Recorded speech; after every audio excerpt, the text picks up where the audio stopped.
Speaker తరఫు arguments కూడా last time speaker తరఫున ముకుల్ గారు అపేర్ అయ్యి మేము రీజనబుల్ టైం అంటే ఎంతనో స్పీకర్ అడిగి చెప్తామని చెప్పారు.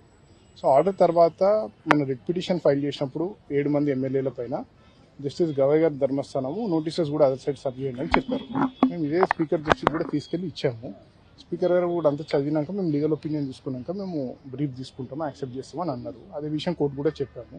ఈరోజు స్పీకర్ తరఫున న్యాయవాది రీజనబుల్ టైం అని మేము కమిట్ కాలేము, కోర్టులో మేము టైం చెప్పాము. 5 judges constitution bench Subhash Desai judgement ప్రకారం దాంట్లో రీజనబుల్ టైం అన్నారు, టైం ఎక్కడ చెప్పలేదు. సో మేము కమిట్ కామని చెప్పడం జరిగింది ఆయన. సో మేము ఆర్గ్యూ చేసి 10 నెలలు అయినాయి, మేము ఎస్ఎల్పీ వేసిన తర్వాతనే నోటీస్ ఇచ్చింది స్పీకర్, నోటీస్ ఇచ్చారు. అండ్ రిట్ పిటిషన్ ఫైల్ చేసినాక 7 మంది ఎమ్మెల్యేల పైన ఇప్పుడు నోటీస్ ఇచ్చారు. సో మేము ముందుకు వస్తే కానీ స్పీకర్ తనంతా తాను డిసైడ్ చేస్తలేరు. So already Keisham Megha Chandran Manipur judgement 3 months outer limit అని ఇచ్చారు క్లియర్గా.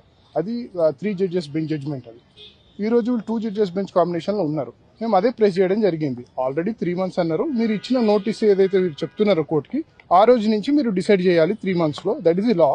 10 months అయిపోయినాయి కాబట్టి మీరు 1 month లోపల ఇప్పుడు డిసైడ్ చేయాలి డే టు డే బేసిస్ మీద అని మా వాదన ఉండే. అండ్ 2 ఎమ్మెల్యేలకు అయితే అసలు అవసరం కూడా లేదు అడ్జుడికేషన్, ఎందుకంటే ఒక ఆయన కంటెస్ట్ చేశారు, ఇంకొక ఆయన వాళ్ళ డాక్టర్కి ప్రచారం చేశారు. సో వాళ్ళకి అసలు అడ్జుడికేషన్ కూడా అవసరం లేదు. It is an open and shut case. దేనికి వాళ్ళు టైం ఇవ్వలేమంటే జస్టిస్ గవయ్ గారి ధర్మస్థానం రేపే వాయిదా ఇస్తాం, మీరు ఆర్గ్యూ చేయండి, మేము డిసైడ్ చేస్తాం రీజనబుల్ టైం అంటే ఏంటో అని అన్నారు.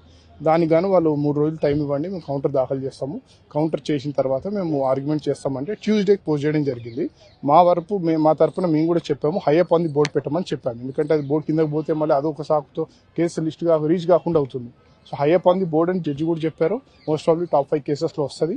అండ్ ఆ రోజు డిసైడ్ అవుతుంది. ప్రాబ్లం అది స్పీకర్ ఇక్కడే కాదండి, అన్ని రాష్ట్రాలలో, ఏ రాష్ట్రంలో ఎక్కడ కూడా, మీరు గోవా ఎగ్జాంపుల్ తీసుకోండి. సుభాష్ దేశాయ్ 5 జడ్జిమెంట్ వచ్చిన తర్వాత కూడా మహారాష్ట్ర స్పీకర్ డెసిషన్ తీసుకోలేదు. తీసుకోకపోతేనే 2 సార్లు మళ్ళీ రిట్ పిటిషన్ ఫైల్ చేయడం జరిగింది. గోవా స్పీకర్ తీసుకోలేదు, వాళ్ళకు కూడా ఒక రిట్ పిటిషన్ అంటే ఆర్టికల్ 32 సుప్రీంకోర్టులో ఫైల్ చేయడం జరిగింది. అదే తరహాలో తెలంగాణ కూడా ఇప్పుడు అదే తరహాలో అవుతుంది.